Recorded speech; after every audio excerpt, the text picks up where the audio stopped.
Well, earlier in the program, we explored the Corvair Museum of America, and next door, mechanics are actively restoring and selling Chevrolet Corvairs. The showroom features rotating models as well as cars that are permanently in the museum's collection.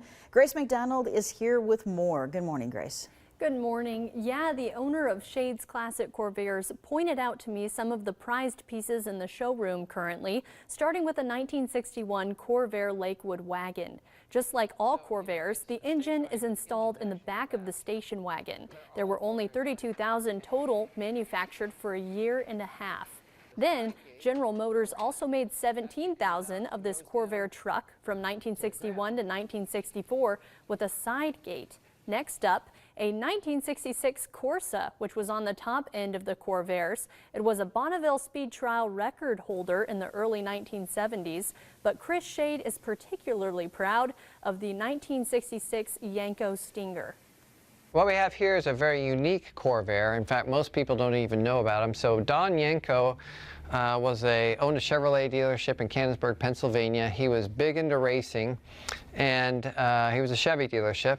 So he raced a lot of Corvettes and whatnot. But in 1965, they redesigned the Corvair with a very superior suspension, four-wheel independent suspension, engine horsepower is increasing. In November of 1965, he placed what's called a COPA order, Central Office Production Order. So as a dealer, he called up to GM, said, I won 166 Corsas, painted them up different, they hyped up the engines, they came up with additional things people could install, like roll bars on them and things, and they were basically meant to be, you could drive them to work and then drive them to the racetrack on the weekend, have an affordable race car. There were about 115 made of the Copo cars. Today, there are 70 left in the world.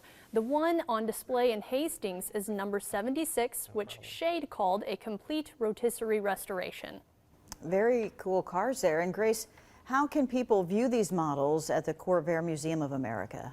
It's located at 1016 Burlington Avenue in Hastings, Nebraska. And if you're traveling a long distance, there's even an Airbnb called the Corvair B&B behind the shop where visitors can make reservations. The Corvair Museum of America received its nonprofit status in 2022.